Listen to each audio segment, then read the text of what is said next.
Now, we're now joined for some analysis by Sami Hamdi, who's the editor-in-chief of The Interest, a United Kingdom-based international magazine. He's a regular commentator on issues in the Middle East, North Africa and Pakistan politics. Thanks so much indeed for joining us. Welcome to the programme. Thank you for having me, Peter.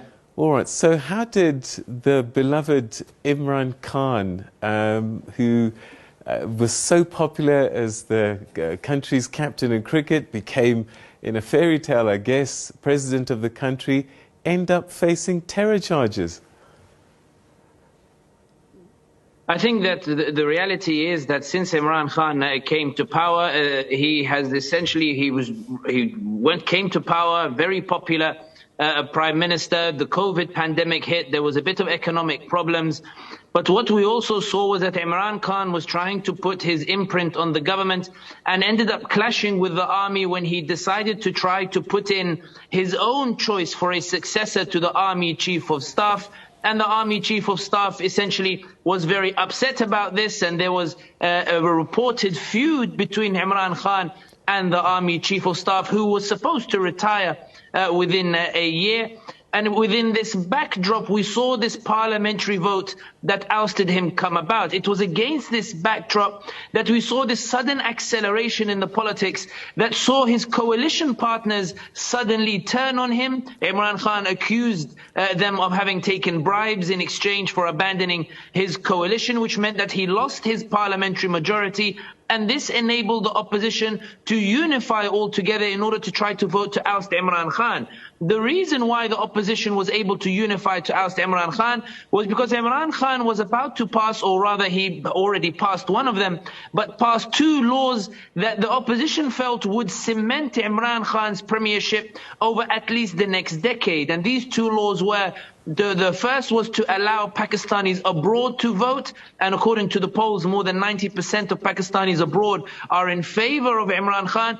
And the second was electronic voting, that Imran Khan claimed would stop the vote rigging taking place in certain provinces and also encourage the youth to vote. The opposition believed that if it was made easier for the youth to vote, then they are also likely to vote for Imran Khan and the PTI. In other words, the army and the opposition both felt that Imran Khan's power was becoming stronger and that he was essentially beginning to impose measures that would help to entrench that power that he had secured democratically via elections. Imran Khan's compromise to the army and the opposition was that early elections should be held, in that given that there is this political feud, let the people decide, let's go to elections.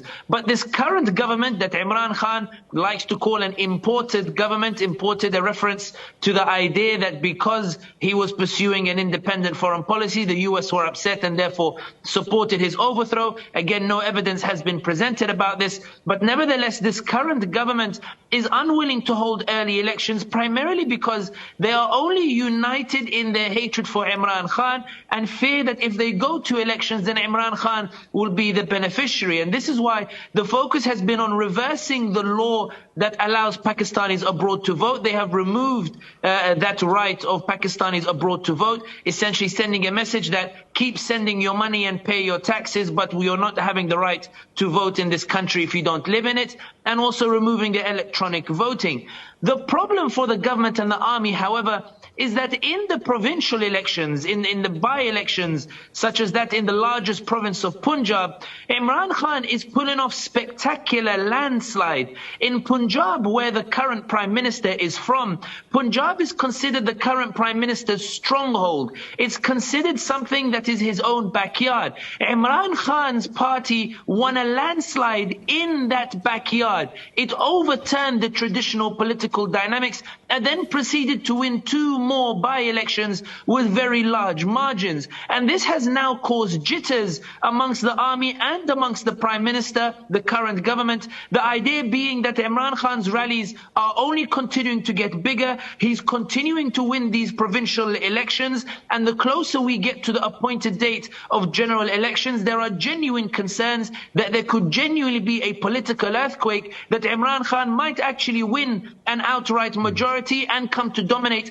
democratically and electorally, breaking the traditional centers of power. And it's in this context that we see this accusation of Imran Khan being accused on anti-terrorism charges. We've seen the government, or rather the army or security forces. Imran Khan doesn't like to call out the army. He refers to them as neutral. But we've seen recently a crackdown on Imran Khan's supporters in the media. We saw this morning a video went viral of a journalist who is supportive of Imran Khan, sympathetic to Imran Khan. He produced a video while on a plane claiming that his plane was being diverted to Islamabad. He was arrested when he